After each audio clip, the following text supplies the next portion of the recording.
إمام الأعظم أبو حنيفة النعمان بن سيرين حلمون سيسمو تقرب يزي حلم بالبيتها يثر علما بوقت يدفق على لو دفيت ما نم ما يدرسبت يوقت ركله يدرسال يجنزابي صفاتون سيايو قرط أنت نعمان አሉ ወቃትን ከማን ነው የምትማራሉ አይኔ ንግዱ ላይ እንጂ ወቃቱ ላይ አልበረታው ማለት አንድም ምክር ሰጥ አላህ የተለየን አቅል ሰጥቷል ወቃት ይሄ አእምሮ በንግድ አይረካም ወደ ወቃት ተመለሳል ወደ ዒልሙ ዓለም ካልመጣ አእምሮ ስፋቱ ጥልቀቱ ንግድ አይረካው ማለት እሳቸውም ብቃቱን ሲያዩ ከኔ ጥግ እሱ እንጂ ማንም እንዳይቀመጣል أبو حنيفة رضي الله تعالى عنه 10 ዓመት ከሐማድ ዒልም ነው አጥቶካ አእምሮዬ ሰፊ ነው 10 ዓመት ቀርቻለሁ ለምን ነው ከሳቸው ቁጭ የምቀራው እኔ ምላቀራ አልኳል አንዳንድ አይነት ስሜት ይመጣል ሸኾችህን ረግጥ ለመድ ውስጥ በስሜት ይናጣል መስጂድ ገባው አለ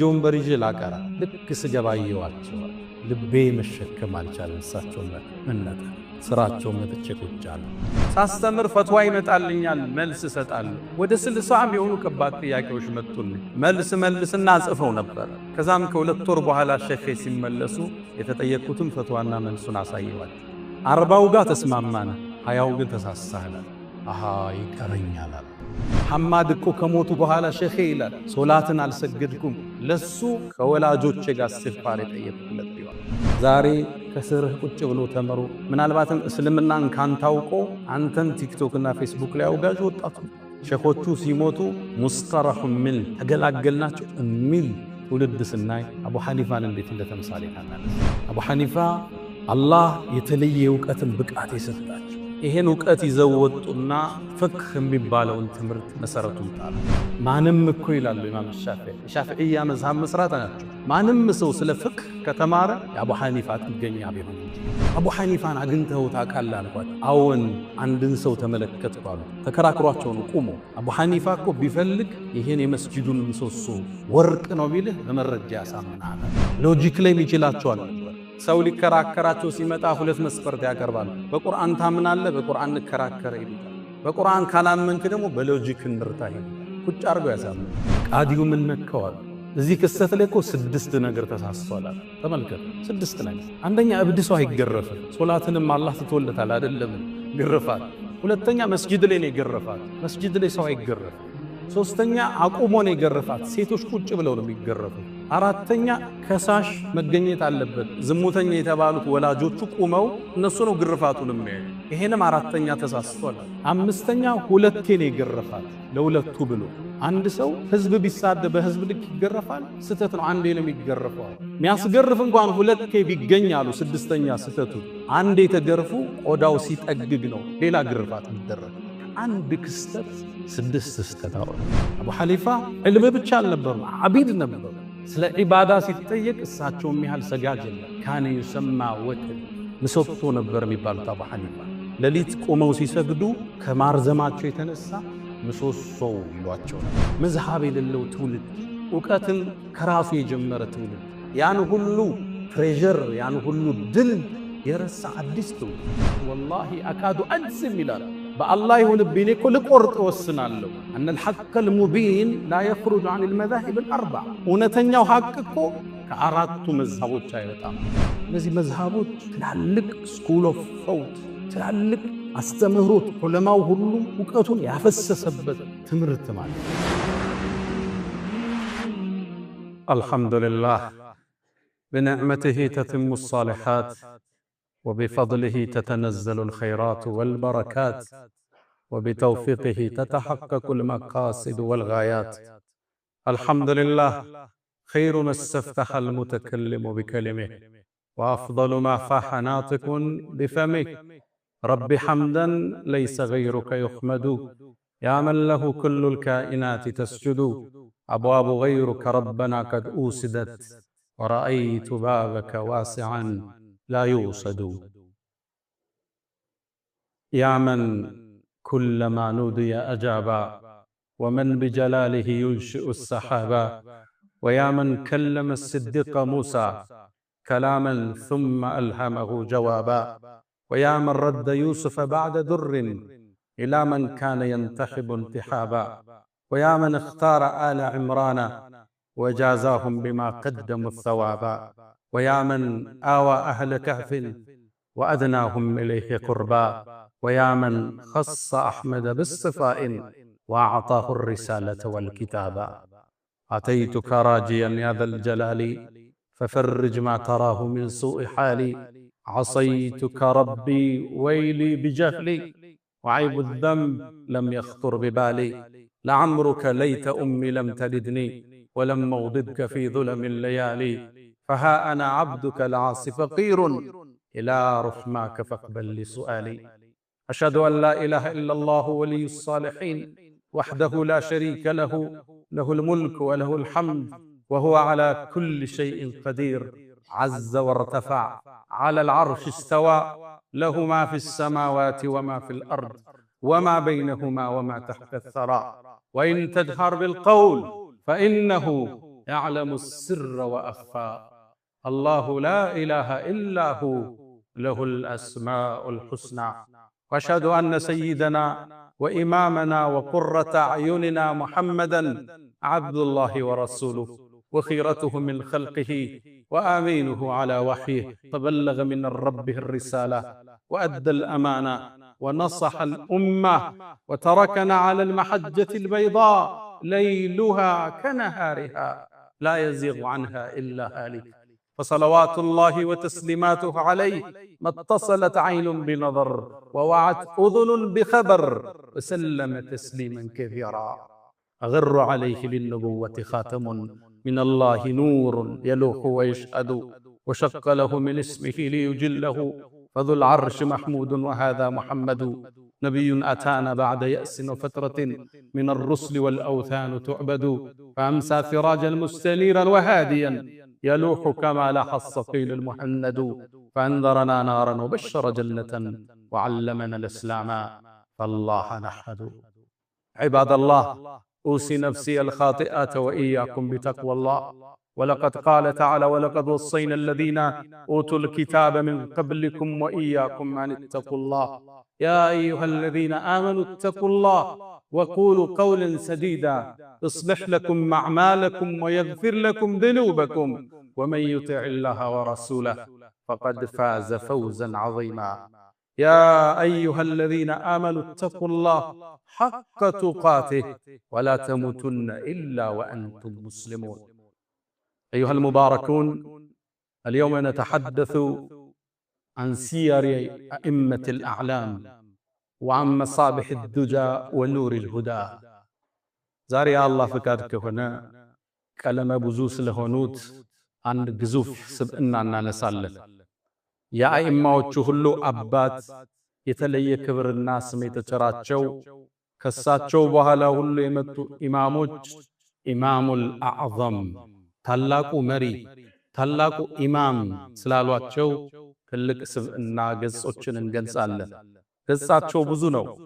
ታዋቂ ዓሊም ማንም አይወዳደራቸው፣ በመረጃና በክርክር ብቃታቸው ሁሉን ያሳኑ፣ በዒባዳቸው የበረቱና የጠነከሩ፣ ከዛም አልፈው ውብ ስነ ምግባርና ጥሩ ስብዕና ያላቸው፣ ከዛም አልፎ ሀብታም ነጋዴና ታታሪ ሰራተኛ አላህ ቀለመ ብዙ ስላረጋቸው አንድ ትልቅ ስብዕና እናነሳለን። የሳቸው የደረሳቸው ደረሳ ኢማሙ ሻፊዒ ስለሳቸው ሲናገሩ የፍቅህን ዕውቀት የፈለገ ሁሉ የዚህ ታላቅ ስብዕና ጥገኛ ነው ይላል።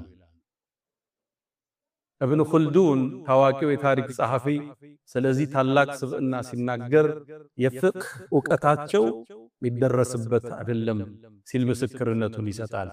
የመዛሂቦችን ታሪክ ካወሳ በኋላ ሌሎቹም ስለሳቸው በርካታ ነገር የተናገሩላቸው ታላቁን ኢማም ገጽ ዛሬ እንገልጻለን። የታላቁን መዝሐብ መስራች ስለሆኑት ኢማም አልአዕዘም አቡ ሐኒፋ አኑዕማን። ስማቸው ኑዕማን ይባላል። ላኪን ከብዕርና ከወረቀት ጋር ካላቸው ትስስር የተነሳ በነበሩበት ሀገር ላይ ሐኒፍ ማለት ብዕር ነው የሚሉ ሙአሪኾች አሉ። የብዕር አባት፣ የጸሐፊው አባት እንደማለት። እኒህ ትልቅ ሰው የልጅነት ዕድሜያቸው የጀመረው ነጋዴ ነበሩ። አባታቸው በጣም የተከበረ ባለሀብት ልብስ ሻጭ ነበረ። ከሀገሪቱ የተለያየ ቦታ ያመጣ ኹራሳን ላይ ንግድን የሚያሳፋ ነበር።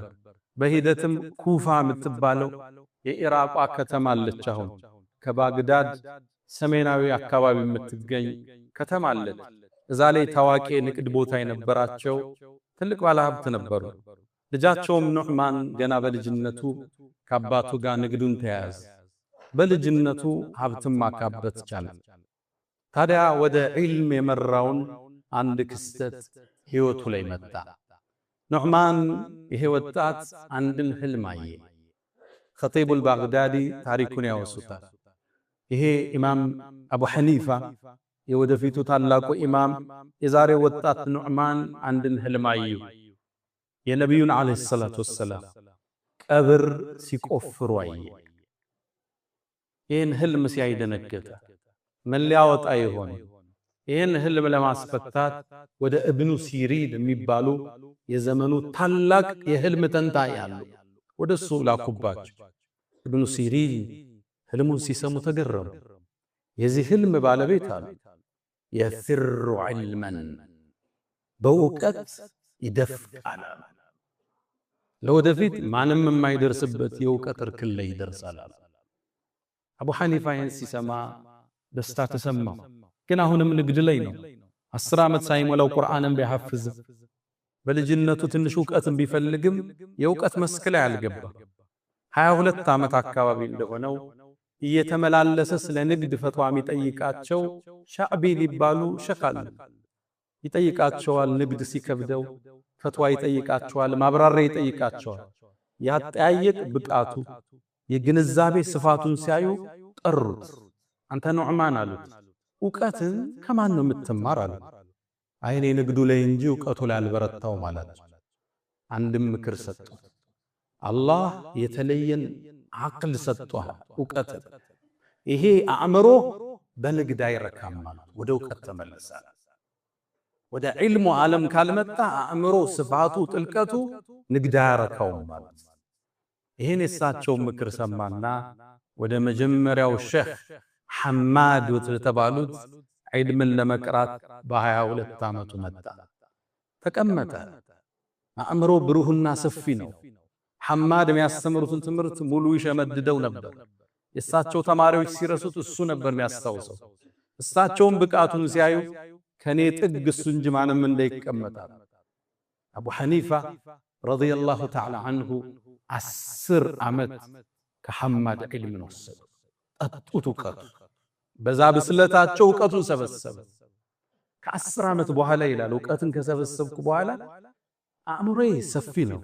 10 ዓመት ቀርቻለሁ። ለምን ነው ከሳቸው ቁጭ ብዬ የምቀራው? እኔም ላቀራ አልኳል። አንዳንድ እንዲህ አይነት ስሜት ይመጣል። ሸኾችህን ረግጠ ለመሄድ ውስጥ በስሜት ይናጣል። መስጂድ ገባው አለ እጆን በሪጅ ላቀራ። ልክ ስገባ አየዋቸዋል። ልቤ መሸከም አልቻለም። እሳቸው መነጠ። ስራቸው መጥቼ ቁጭ አለ። በዛ ምሽት አለ የአላህ ቀደር ሆኖ የሳቸው ዘመድ ሩቅ አገር ላይ ህልፈተ ሞቱ ተሰማ። የሚወርሰው አልነበረም ከሐማድ ውጭ። ሐማድም አቡ ሐኒፋን አንተ ያቀራህ ጠብቀኝ ብለው ወንበራቸው ላይ አስቀምጠውኝ 2 ወር ሄዷል። በ2 ወር ውስጥ ማስተማር ጀመሩ። ሳስተምር ፈትዋ ይመጣልኛል፣ መልስ እሰጣለሁ። ወደ 60 የሆኑ ከባድ ጥያቄዎች መጡልኝ። መልስና ጽፈው ነበር። ከዛም ከ2 ወር በኋላ ሼኽ ሲመለሱ የተጠየቁትን ፈትዋና መልሱን አሳየዋቸው። 40ው ጋር ተስማማን፣ 20ው ግን ተሳሳህል። አሃ ይቀረኛል አልኩ። አላህ አስተማረ። ከዛ በኋላ እስኪሞቱ ድረስ እሳቸው ጋር ተቀመጠ። 18 ዓመት። በ40 ዓመቱ ሊያስተምር ኢማም አልአዕዘም ወንበሩ ላይ ቁጭ አለ። ለሸኹ ታማኝ የወለደውን ልጅ ራሱ በሳቸው ሐማድ ብለው የሰየሙ ለሸኻቸው ታማኝ ነበር። ለዚህ ወጣት ይሄ ትልቅ አስተምሮት ገና 2 ዓመት ያልቀራ ወጣት ሸኹን መራቅ አልበቃው ብሎ ሸኹን የሚሳደብበት ዘመን ነው አይደል ያለን? ዳሉል ሙዲል ጠማጥማሚ ሚል ታፔላ ለሸኹ እኮ ይሰጣል። ኢማም አቡ ሐኒፋ እንደዛ አልነበሩም። ልጃቸውን ሐማድ ብለው ሰየሙት። ያም አልበቃም። ሐማድ እኮ ከሞቱ በኋላ ሼኼ ይላል ሶላትን አልሰገድኩም ለሱ ከወላጆቼ ጋር እስትግፋር የጠየቅኩለት ቢሆን። ተማሪ የሼኹን ሐቅ ሲወጣ መን ዓለመኒ ሐርፈን ስርቱ ለሁ ዓብደን፣ አንድን እውቀት እኮ ያስተማረኝ አንዲትን ሐርፍ የእሱ ባሪያው ነኝ ይሉ ነበር ቀደምቶች። እኔ እኮ ይላሉ አቡ ሐኒፋ ዱዓ ላደርግም ላስተማርኳቸውም ላስተማሩኝም አላህን ማርታ የጠየቅኩ ቢሆን እንጂ ለደረሶቻቸውም ያደርጉ ነበር። ይሄን አስተምሮታቸውን ያየ የእሳቸው ታዋቂ ደረሳ አለ አቡ ዩሱፍ የሚባል በሂደት ቃዲ ሆኗል። እሱ ምን ይላል? ከአቡ ሐኒፋ የተማረው እኔ እኮ ሶላትን ሰግጄ አላቅም ለአቡ ሐኒፋ ማህርታን የጠየቅኩ ቢሆን። ሼኽና ደረሳ ግንኙነቱ ይሄ ዛሬ ከስርህ ቁጭ ብሎ ተመሩ ምናልባትም እስልምናን ካንታውቆ አንተን ቲክቶክ እና ፌስቡክ ላይ አውጋዥ ወጣቱ ሼኾቹ ሲሞቱ ሙስጠረሑ ምን ተገላገልናቸው የሚል ትውልድ ስናይ አቡ ሐኒፋን እንዴት እንደተምሳሌ ታናነስ። አቡ ሐኒፋ አላህ የተለየ ዕውቀትን ብቃት የሰጣቸው ይሄን ዕውቀት ይዘው ወጡና ፍቅህ የሚባለውን ትምህርት መሰረቱን ጣሉ። አስተሳሰባቸው ጥልቅ ነበር። ለዛ ነው ኢማም ሻፊዒ አቡ ሐኒፋ በሞቱበት ዓመት ነው የተወለዱት። ኢማም ሻፊዒ 150ኛው ሂጅሪያ ላይ ነው የተወለዱት። ማንም እኮ ይላሉ ኢማም ሻፊዒ የሻፊዒያ መዝሐብ መስራት ናቸው። ማንም ሰው ስለ ፍቅህ ከተማረ የአቡ ሐኒፋ ጥገኛ ቢሆን እንጂ። ኸጢቡል በግዳዲ ስለሳቸው ብዙ ብለዋል። ኢብኑ ኹልዱን ስለ ፍቅህ ዕውቀታቸው ብዙ ተናግሯል። እነ ለይዚ ብዙ ተናግረዋል ስለሳቸው። እነ ፈድል ኢብኑ ሙስላ የፍቅህ ዕውቀት እኮ ሰው ልጆች ተኝተው ነበር አቡ ሐኒፋ ቀሰቀሳቸው ይላል። በእርግጥም ያየው ህልም ተፈታ በሂደት። አላህ ሻርፕ የሆነ አቅል ነው የሰጣቸው። ተከራክረህ አታሸንፋቸው። ለዛ ነው ኢማም ሻፊዒ ሼኻቸው በቀጥታ ኢማሙ ማሊክ ናቸው። ኢማሙ ማሊክን ጠየቅኳቸው፣ አቡ ሐኒፋን አግኝተው ታውቃለህ አልኳቸው። አዎን አንድን ሰው ተመለከትኩ አሉ። ተከራክሯቸው ነው ቁሞ። አቡ ሐኒፋ እኮ ቢፈልግ ይሄን የመስጂዱን ምሰሶ ወርቅ ነው ቢልህ በመረጃ ያሳምናል አለ። አላህ የተለየ አእምሮ ነበር የሰጣቸው። ሙአሪኾቹ የታሪክ መዛግብት ሲጽፉ የምድራችን አእምሮ በአንድ ሚዛን ላይ ቢሆን የአቡ ሐኒፋ ለብቻው የሱ ሚዛን ይደፋል የተባለለት ነበር። ክርክረ ብርቱ ነው። ሎጂክ ላይ የሚችላቸው አልነበር። ሰው ሊከራከራቸው ሲመጣ ሁለት መስፈርት ያቀርባል። በቁርአን ታምናለህ፣ በቁርአን እንከራከር ይሉታል። በቁርአን ካላመንክ ደግሞ በሎጂክ እንርታ ይሉታል። ቁጭ አድርገው ያሳምኑታል። ዑለማዎቹ በሳቸው ዘመን ሙፍቲዎቹ የሚሳሳቱትን አበጥረው ነበር የሚያወጡት። አንድ ታሪክ ተነስቷል። ቃዲ አቢ ለይላ ታዋቂ ቃዲ ናቸው። ቃዲ ማለት በሙስሊሙ ዓለም ከንጉሱ በኋላ ያለ ትልቁ ስልጣን። ታዲያ አቢ ለይላ ታዋቂ ዳኛ ናቸው። በመንገድ ሲያልፉ አንድ ወጣት ከአንዲት እብድ ጋር ሲጎናተል ሰሙት። ሰደባት። ሲያበሳጫት እብድ ነች። አንተ እናትና አባትህ በዝሙት ሲወለዱ አለችው። ይህን ሲል ዳኛው ሰማ። አስጠራት ወደ ፍርድ ቤት። ሰዎችን ዝሙተኛ ማለት በእስልምና ያስገርፋል፣ ያስቀጣል። መስጂድ አመጣትና እንድትገረፍ ወሰነ። ሁለቴ በአባቱም በእናቱም ሁለቴ ያስገርፋል። ይህን ክስተት አቡ ሐኒፋ ሰማ። ቃዲው ምን ነከዋል? እዚህ ክስተት ላይ እኮ 6 ነገር ተሳስቷል። ተመልከቱ፣ 6 ነገር። አንደኛ እብድ ሰው አይገረፍም። ሶላትንም አላህ ትተወለታል አይደለም ግርፋት። ሁለተኛ መስጂድ ላይ ነው የገረፋት። መስጂድ ላይ ሰው አይገረፍም። ሶስተኛ አቁሞ ነው የገረፋት። ሴቶች ቁጭ ብለው ነው የሚገረፉት። አራተኛ ከሳሽ መገኘት አለበት። ዝሙተኛ የተባሉት ወላጆቹ ቁመው እነሱ ነው ግርፋቱን የሚያዩ። ይሄንም አራተኛ ተሳስቷል። አምስተኛ ሁለቴ ነው የገረፋት ለሁለቱ ብሎ። አንድ ሰው ህዝብ ቢሳደብ በህዝብ ልክ ይገረፋል? ስተት ነው። አንዴ ነው የሚገረፈው። የሚያስገርፍ እንኳን ሁለቴ ቢገኝ አሉ። ስድስተኛ ስተቱ አንዴ ተገርፉ ቆዳው ሲጠግግ ነው ሌላ ግርፋት የሚደረግ። ከአንድ ክስተት 6 ስተት አወጣ። ዳኛው ተበሳጨ። ንጉሱ ጋር ሄዶ ከሰሳቸው። ንጉሱ ፈትዋ እንዳሰጠው አቡ ሐኒፋን ከለከላቸው። አቅላቸው አላህ የተለየ ነበር ችሎታ ይሰጣቸው። አንድን ግለሰብ ሰሙት። አንድ አካባቢ ሰይድና ዑስማን ኢብኑ አፋን የነብዩ ታዋቂ ደረሳ ኸሊፋ እሱን የሁድይ ነው እያለ ይሳደባል። የሁዳ ነው አውቆ ነው መሰረቱ የሁዳ ነው በእስልምና ተጠልለው ነው እያለ ስሙን ያጠፋው ነበር። ታውቃላችሁ እነዚህ ሰዎች ናቸው ሰይድና ዑስማንን ቤቱ ገለው የገደሏቸው። አላህ የጀነት ላይ አብሮ ይሰብስበን። የሁዳ ናቸው ብሎ ሲያወራ ሰሙና አቡ ሐኒፋ ወጡላህ ቤቱ ሄዱ። ሲያቸው ደነገጠ። ታላቅ ሰው የተከበሩ ሰው አቡ ሐኒፋ ምን አመጣ? ለልጅ ሽምግልና መጥቻለሁ። ምን ልጅንም ያገባ ሰው አለ? እርሶ መጣ ይመለሳሉ እንዴ? ግን ግለሰቡ ማን ነው እስኪ ንገሩኝ አለ። ልጁም ሀብታም ነው፣ ሶደቃ ሲሰጥ እጁ የተፈታ ነው፣ ሌሊት በአንድ አንቀጽ ሌሊት ሲሰግድ ነው የሚያደር። አቡ ሐኒፋ እስኪያቆም አሁን ከጠቀስከው ትንሹ እንኳን ቢኖረው ልጅን ድረዋለሁ። ለመሆኑ ማን ነው? አይ ግን ልጁ ሳልነግርህ አንድ ጉድለት አለበት አለ። እሱ ምንድነው አላቸው። ልጁ የሁዳ ነው አላቸው። ተበሳጭ። ትልቅ ሰው አይደሉም እንዴ እርሶ? ልጅን ለይሁዳ ድረዋለሁ? አሁን የጠቀስከውን አይደለም የዓለም ሕዝብ ያላቸውን ጸጋ ቢይዝ ልጅን አልድረውም ማለት። ይችን ካረጋገጡ በኋላ ወደ መልሳቸው መጡ። ታዲያ አንተ ነቢዩና መሐመድ አለይሂ ሰላቱ ወሰላም ሁለት ልጃቸውን ዑስማን ለሚባል ይሁዲ ድሯል እያልክ አይደል አላት። ደነገጠ። ቋንቋው ገባው፣ ሎጂኩ ረታው፣ ወደቀና እስትግፋር አደረገ። ዕውቀት ብቻ አይደለም ሎጂክ ካላህ ሰጣቸው ነው። ልክ በዘመናችን እንዳሉት ኤቴስ የምንላቸው ፈጣሪ የለም ብለው ያምኑ አሉ አይደል? የዳርዊኒዝም ቲዮሪ የሚከተሉ እንደዛ አይነት በዛም ዘመን ነበሩ። ደህሪይን ይባላሉ። ጊዜ ነው የሚያጠፋን ፈጣሪ የለም የሚሉ እንወለዳለን፣ እንሞታለን፣ በልጆች እንተካለን፣ ወማ ይህሊኩና ኢለ ደህር የሚሉ ነበሩ ያኔ። እና ፈጣሪ የለም አላቸው። ይህን ፍጥረት ዓለም የፈጠረው የለም። ገዳ ነገ ከንጉሱ ፊት እንከራከራለን።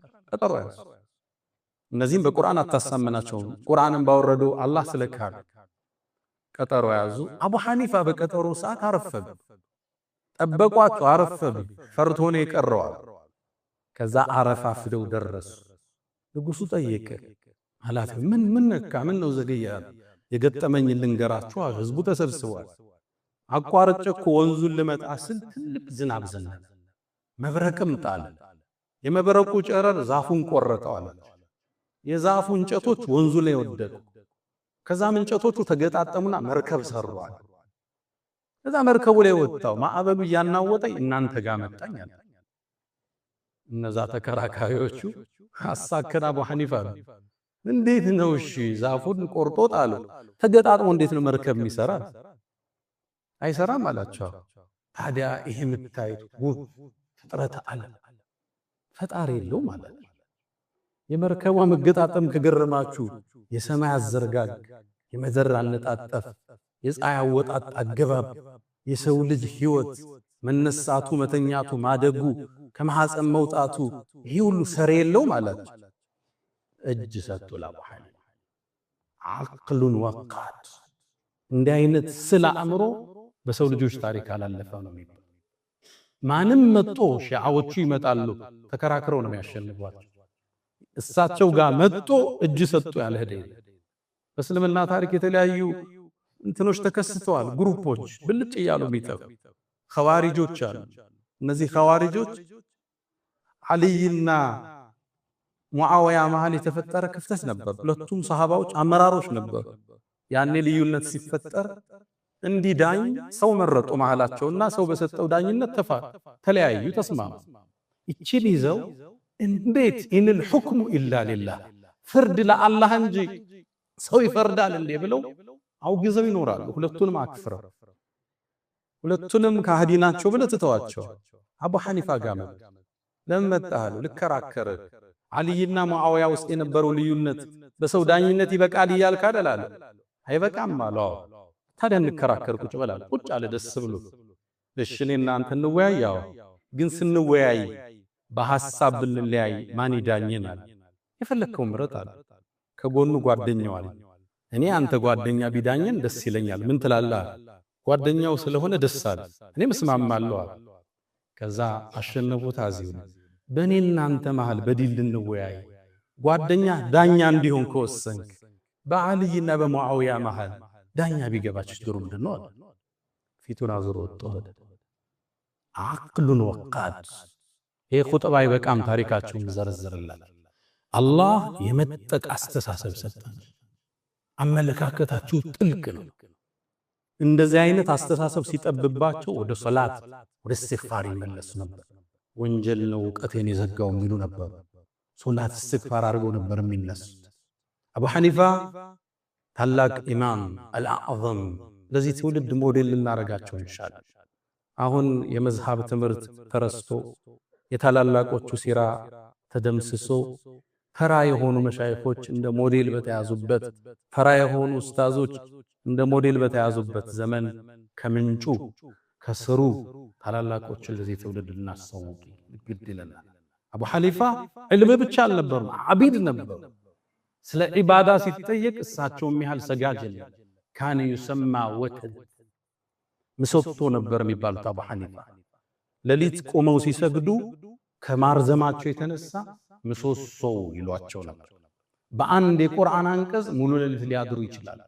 ቁርአንን ሶላት ላይ ካختሙ በእስልምና ታሪክ 4 ሰዎች ውስጥ አቡ ሐኒፋ ናቸው።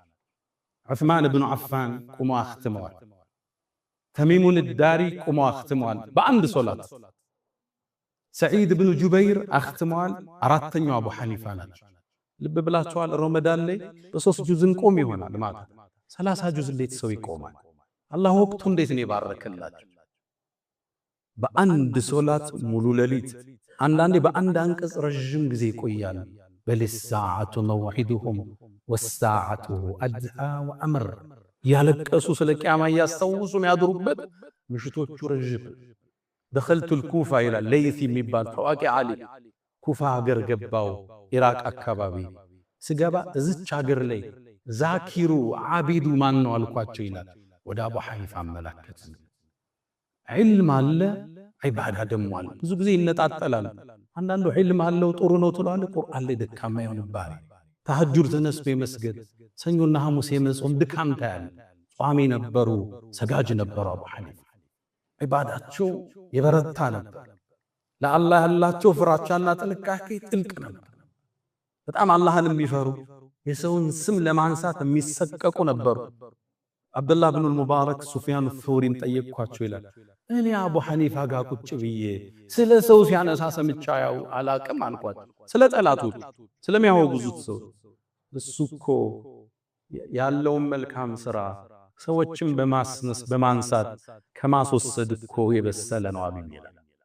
ሰውን የማያነሱ አንደበታቸው ቁጥብ፣ አላህን የሚፈሩ፣ ሶላታቸው የረዘመ፣ ለቅሷቸው የበዛ ኢማም አቡ ሐኒፋ። ታዲያ ይሄ ዒባዳቸው ስነ ምግባራቸውን አሳመሩ። ኸሉቅ ነበሩ፣ ፈገግታ ያላቸው፣ ሰውን ተናንሰው ሰላም የሚሉ፣ ሰው ዘንድ የተወደዱ ኢማም አቡ ሐኒፋ። አንድ ታሪክ ልንገራችሁ። አንድ ጎረቤት ነበራቸው። ጫማ ሰሪ ነው ግለሰቡ። ታዲያ ማታ ማታ ትንሽ መጠጥ ይጠጣል። አምሽቶ ይመጣና ስጋውን ጠብሶ ከበላ በኋላ አስካሪ መጠጡን አንስቶ ትንሽ ሲዞርበት ዘፈኑን ይለቀዋል፣ ግጥሙን ይለቀዋል። አضعوني وأي فتى أضاعوا ليوم كريهة وثداد تغري ይላል። أضاعوني وأي فتى أضاعوا እንዴት ያለውን ወጣት አጠፉት ማለት ነው። ليوم كريهة وثداد تغري ለክፉ ቀን ማኝ ይሆናል የተባለ ደንበር ጠባቂ ይሆናል የተባለውን ወጣት አጠፉኝ እኮ እያለ በስካር አንደበት ይዘፍን ነበር ምሽት። እሳቸው እየሰገዱ ይህን ችግር ተሸክመው ለዓመታት ኖሩ። ታዲያ አንዴ ድምፁን አጡት። የዚህ ሰው ድምፅ ምን ነው ጠፋ? የገጠመው ችግር አለ። አሁን አንድ ምሽት ላይ ፖሊሶች ይዘው አሰሩት ተባለ። ሱብሒ ሰገዱና ፈረሳቸው ላይ ወጥተው ወደ ሀገሪቱ አስተዳዳሪ ሄዱ። አቡ ሐኒፋ መጠዋል ሲባል ታላቁ ሰው እንዳይወርድ ከፈረሱ እስከ እልፍኙ ምንጣፍ ድረስ በፈረሱ ይንጣላቸው። ገቡ። አቡ ሐኒፋ ወረዱ፣ ተቀበላቸው፣ መጅሊሱ ላይ ያስቀመጣቸው፣ ተንከባከባቸው። ምን አመጣህ አላቸው። እኔማ የመጣሁት አንድ ጎረቤት ያለ አስረኸዋል፣ ያንተ ፖሊሶች አስረውታል። ማን ይባላል ገሌ ያ ንጉስ ያ የሀገሪቱ መሪ በዛ ምሽት የታሰሩት እስረኛውን እንዲፈቱ ወሰነ ለሳቸው ክብር ሲል ማለት አቡ ሐኒፋም ይሄን እስረኛ ጎረቤታቸውን ይዘውት እየተከተላቸው ቤቱ አደረሱትና ሐላ ضعناك يا فتى ይዘፍናት ዘፈናል አጠፋና እንደ አንተ ወጣት አለ ኢማም ሆይ አላጠፉም የጉርብትናን ሐቅ ጠበቁ ተንከባከቡኛ መስግናለሁ አላቸው የሚገርመው ይህ ወጣት ቶብቱ የሳቸው ደረሶች ውስጥ አንዱ ለመሆን በቃ ምርጥ ጎረብ ስነ ምግባር ያላቸው ታታሪ ጎበዝ ነጋዴ ለነጋዴው ሞዴል ናቸው አቡ ሐኒፋ ኩፋ ውስጥ አገራቸው ውስጥ ህዝብ የሚያቀው የልብስ መሸጫ ቦታ አለ ሰው በጥራቱና በተአማኒነታቸው ወደ እሳቸው ነበር ህዝብ የሚተመው ከአባታቸው የወረሱት ነጋዴዎች ልብ በሉ ንግድ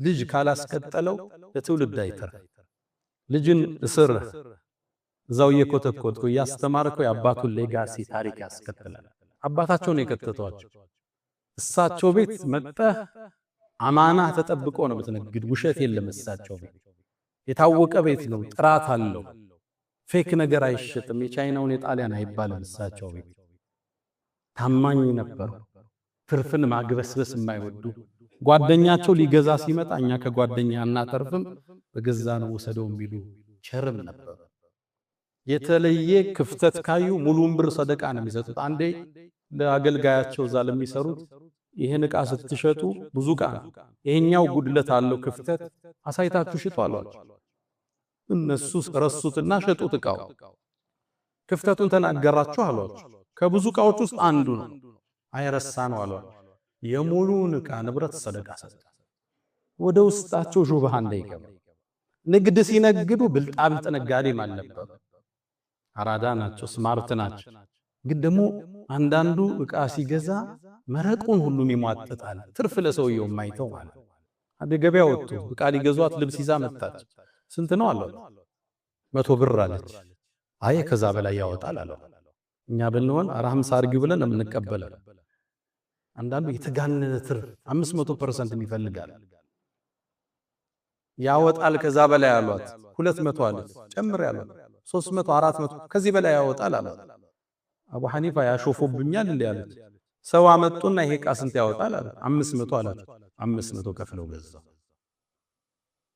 ትርፍ ራሱ እንዲባረክልህ የተጋነነ ውስጥ መግባት የለበት ገዢውን ምንም ነገር እንዳያተርፍ አድርገ ፕሮጀክት ተሰጥቷል ሪስክ ውስጥ ገብቶ የሚሰሩ ስራዎች በጣም ትሁት ነጋዴ ታማኝ ነጋዴ ታዲያ ባለሀብት አይደሉ አቡ ሐኒፋ የሚታወቁበት ለዚህ ወጣቱ ሞዴልም እናነሳቸዋል ለባሽ ነበሩ ይባላል መልካቸው የሚያምር መካከለኛ ቁመና ያላቸው ፈገግታ የተላበሱ ቆንጆ ሰው ነበሩ አቡ ሐኒፋ ለባሽም ነበሩ ነገስታት የሚለብሱት ልብስ ነበር የሚለብሱ እንደሳቸው ሽቶን የሚቀበል የለም ነው ይባላል ሊያስተምሩ ሲገቡ በመድረሳቸው በሽቷቸው ነው የሚታወቀው በጣም ዘናጭ ነበሩ ግን ደግሞ ራሳቸው ለብቻ ኢንቨስት ያደርጉት ለራሳቸው አንድ ልብስ ሲገዙ ለድሆች አንድ ልብስ ሰደቃ ይሰጣል ምሳቸውን ሲበሉ ሁለት እጥፍ ያነሱና አንዱን በልተው አንዱን ሰደቃ ይሰጣሉ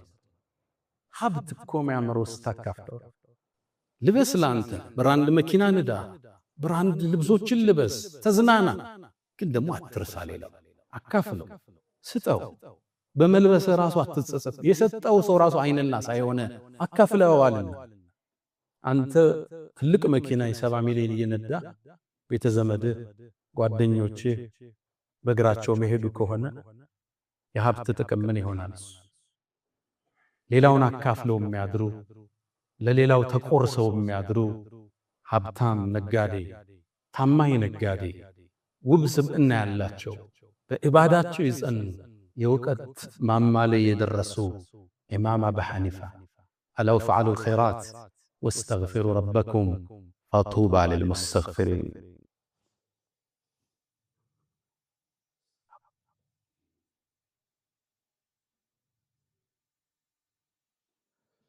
الحمد لله على إحسانه والشكر له على تفضله وامتنانه ولا إله إلا الله تعظيما لشانه ሰለላሁ ወሰለም ወባረከ ዐላ ረሱሊሂ ወኢኽዋኒ። ውድ ምእመናን፣ ስለ አቡ ሐኒፋ ሚንበር ላይ ማውራት አይመችም። ሲራቸው ብዙ ነው። ዶክሜንቶቹ ስታገላምጡ አጅብ ነው የምትሉት። አላህ እንዴት እንዲህ አይነት ስብዕና ፈጠረ ብላችሁ ትገረማላችሁ። ሁሉን ያሟላላቸው ባለ ብዙ ቀለም ባለ ብዙ ገጽ ሰው ነበሩ። አቡ ሐኒፋ እንደ መደምደሚያ የምናነሳው የመጀመሪያው መዝሃብ ሐነፊያ የሚባለው የመሰረቱት እሳቸው ናቸው። መዝሃባቸውን እንዴት እንደመሰረቱት ሲናገሩ መጀመሪያ ከቁርአን መረጃ ወስዳለሁ ይላል። ከቁርአን ካላገኘሁት ከሐዲስ ወስዳለሁ፣ ከሐዲስ ካጣሁት ከሰሃቦቹ ንግግር የአንዱን መርጬ ወስዳለሁ። ለምሳሌ ዑመር ኢብኑ ኸጣብን ይዘው የአቡበክርን ሊተው ይችላል። ከነሱ የተሻለውን እመርጣለሁ። ከነሱ ካጣሁት ግን ሌሎቹ አእምሯቸውን ዕውቀታቸውን እንደሚያሰሩት አና አጅተሂዱ ከመጅተሃዱ። ይሄን የእሳቸው መዝሃብ የተመሰረተበት የእሳቸው የዕልም አስተማማር ሂደት ከሌሎቹ ይለያል። ሌሎቹ ቁጭ ይላሉ፣ ሐዲሱን ያፈሱታል፣ ደርሶች ጽፈው ዕውቀት ይዘው ይወጣሉ። እሳቸው እንደዛ ነበር። አንድ ሐሳብ ያመጡና ለደረሶቹ ይለቁታል። በዚህ ዙሪያ ምን ትላላችሁ ይላችኋል። ዲስከሽን ነው የሚደረገው፣ ውይይት። የአቡ ሐኒፋ አስተማማር በአሁኑ ዘመን ትሬኒንግ ወይም ኮቺንግ የምንለው አለ። እሱን ነበር የሚጠቀመው። አንድ ሐሳብ ያመጣል። ለምሳሌ ፎቶግራፊ ይበቃል አይበቃም ይላሉ። በዚህ ዘመን ተነስቶ አልፏል የጥያቄ ይበቃል አይበቃም። ከሐዲስ ከቁርአን ውይይት ተፋጭተው የቋጩት ሐሳብ የእሳቸው መዝሃቡ ነው። ኡሱል የሚባል ኪታብ አለ። ኡሱል ዲን ለአቡ ሐኒፋ አቡ ዩሱፍ የሚባል የእሳቸው አንጋፋ ደረሳ ተወያይተው የቋጩትን ሐሳብ እዛ ጋር ያሰፈሩ። አንዳንድ ወጣቶች ሲሳሳቱ ያለ እኛ ቃለ ሻፊዒ ቃለ አቡ ሐኒፋ እንዴት እንላለን? ليش ما نأخذ من الكتاب والسنة كقرآننا كحديث عن زم ይላል። ፍቅህ ለምናችን ቢል ወጣት እኮ ተሰማል። እነሱ ከጋዜጣ ነው እንዲወሰዱ፣ እሱ ከቁርአን ቁርአንን ጨምቀውን አስተምህሮቱን ያወጡ። አንድ መዝሃብ ማለት በሚሊዮኖች የሚቆጠሩ የዑለማ ሰራዊት የተሳተፈበት ቀላል ዕውቀት አይደለም። እዛው ሲያል አንተ ከቁርአን ሐዲስ ወይም አንተ በዘመን ያሉ ሸኾች ሲያነሱ አይሳሳቱ፣ እነዛ ይሳሳታሉ። አሁን አለመታደል ሆኖ የፍቅህ ትምህርት ከመስጂዶቻችን ርቋል። ወጣቱ ትንሽ የተውሂድ ኪታብ ይቀራል፣ ትንሽ ሐዲስ ይቀራል። አስባህ ሸይ ይፈልስና በቃ ሙፍቲ ነው። ከዛ በኋላ የሰዎቹ ደረጃ መዳቢ ተሳዳቢ ነው። የዕውቀትን አንድ ሶስተኛን ያላዘ ሰው ማለት ነው። ይሄ በፍቅሁ ዓለም አዲሱ ትውልድ መቀረጽ አለበት። ምናልባት መጅሊሱ ይሄን ኃላፊነት መውሰድ አለበት። በየመስጂዶቹ ይሄ ካሪክለም መቀራት አለበት። ኢብኑ ተይሚያን ብትወስድ ሐንበሊ ነበር። ኢማም መሐመድ አብዱል ወሃብን ብትወስድ ሐንበሊ ነበር። ሁሉም መዝሃብ አላቸው። ስለ አኢማዎቹ ስታነቡ ካነ ሻፊዒየን ወካነ ማሊኪየን ወካነ ሐንበሊየን መዝሃብ አላቸው። አሁን መዝሃብ የሌለው ትውልድ ተፈጠረ። ሁለት ኪታብ ያነሳል፣ ሸኽ ይመርጣል። አንዱ ከየመን ይመርጣል፣ ሌላው ከሳዑዲ ይመርጣል፣ ሌላው ከግብጽ ይመርጣል። መዝሃብ የሌለው ትውልድ፣ ዕውቀትን ከራሱ የጀመረ ትውልድ፣ ያን ሁሉ ፕሬዠር ያን ሁሉ ድል የረሳ አዲስ ትውልድ። እኛ ቁርአንና ሱና ያለልን ምን ያደርግልናል? መዝሃብ ይላል። ወደዛ ትውልድ መመለስ አለበት። ዑለማዎቹ ያን ሁሉ ዕውቀት ያፈሰሱበት የዕውቀት ቋት ነው ፍቅህ ማለት መዝሃብ ማለት። ለዛ ነው ኢማም ኢብኑ ተይሚያ ረዲየላሁ ተዓላ አንሁ አንድ አባባል አላችሁ፣ ወላሂ አካዱ አጅዝም ይላል። በአላህ ይሁንብኝ እኮ ልቆርጥ ወስናለሁ። አነ الحق المبين لا يخرج عن المذاهب الاربع እውነተኛው ሐቅ እኮ ከአራቱ መዝሃቦች አይወጣም ይላል። እነዚህ መዝሃቦች ትላልቅ ስኩል ኦፍ ቶት ትላልቅ አስተምህሮት ዑለማው ሁሉ ዕውቀቱን ያፈሰሰበት ትምህርት ማለት ነው። ያን ሁሉ ትቶ አሁን በየሰፈሩ ያለውን ሼኽ መርጦ ሼኽ እንተና እንዲፈቷ ሰጡ ሳውዲ ላይ ይላል፣ እገሌ ዛጋ ይላል። ምንጭ የሌለው መሰረት የሌለው አየር ላይ የሰፈፈ ወጣት ማየት አንዱ ዛሬ ኢማም አቡ ሐኒፋን እንደናነሳ ያደረገ ምክንያት ነው። ኢማም አቡ ሐኒፋ በስራቸው በላባቸው ሰርተው የሚያድሩ ከነገስታት ብርን የማይቀበሉ ጠንቃቃ ሰው ነበሩ። ያኔ እሳቸው በነበሩበት የኡማውያዎች ስሮ መንግስት ማብቂያና አባስያዎቹ መጀመሪያ ላይ ነው የተገኙት። ያኔ ነገስታት ታዋቂ ሰዎችን ለማጥመድ ብር ይልኩ ነበር ለዑለማዎቹ። እሳቸው ብር ከማይቀበሉት ነበር። አንዴ መንሱር የሚባል ንጉስ ጠራቸው፣ አወራቸው፣ ተጫወቱ። ሲወጡ 30,000 ድርሃም አስሮ ሰጣቸው። ትልቅ ብር ነው በዛ ዘመን። አቡ ሐኒፋ ምን አሉት? የት አስቀምጠዋለሁ ብለህ ነው? አንተ ጋር ይቆይልኛል። በይቱል ማል የሙስሊሞቹ ቤት ውስጥ ግምጃ ቤት ውስጥ አስቀምጥልኝ፣ ብሩ ይጠፋብኛል አለ። ይሻለና አስቀመጠላቸው። አቡ ሐኒፋም ወደ አኺራ ሲሄዱ የሌላ ሰው ብዙ ብር ግን እሳቸው ጋር ነበር። ንጉሱም ሲሰማ ምን አለ? አይ አቡ ሐኒፋ የኔን ስጦታ ላለመቀፈል ነገስታት ጋር ላለመገናኘት በሶደቃቸው ላለማደር እኔን ቀስ አድርጎ በስልት አመለጠኝ። ለዲኑም ጠንቃቃ ነበር አለ አቡ መንሱር። ጠንቃቃ ነበሩ። በአቋማቸው ፍንክች የማይሉ ነው። ይሄም አቋማቸው ለስር ዳርጓቸዋል፣ ለግርፋት ዳርጓቸዋል። እዚህ ኹጥባ ላይ የምናነሳው አይደለም። መጨረሻም 55 ሐጅ ካደረጉ በኋላ ልብ በል ከኛ መሃል 5 ሐጅ ያደርጋል። ኢማም አቡ ሐኒፋ 55 ጊዜ ሐጅ አደረገው። 55 ሐጅ ያደረገ ታላቅ ኢማም በ70 ዓመታቸው ምድርን ተሰናበቷት። ያው ሁሌም አሸናፊው አላህ ብቻ። ነቢያት ይሞታሉ፣ ዑለማዎች ያልፋሉ፣ ነገስታቶች ይሻገራሉ። አቡ ሐኒፋ ምድርን ተሰናበቱ። ያኔ የዓለም ሕዝብ ደነገጠ። እሳቸውን ለመቅበር ሺዎቹ ተሰለፉ። ሰው ከመብዛቱ የተነሳ 6 ነበር ሶላተል ጀናዛ የተሰገደባቸው። ሰው እየተተካካ ማለት ይህን ኢማም ይህን ታላቅ ሰው ዛሬ ለወጣቱ ተምሳሌት የሆኑ ዘንድ ዛሬ እዚህ ቦታ ላይ መርጠናቸዋል። ሰላሙን ዐላ አቢ ሐኒፋ፣ ሰላሙን ፊል አወሊን ወሰላሙን ዐለይሂ ፊል አኺሪን።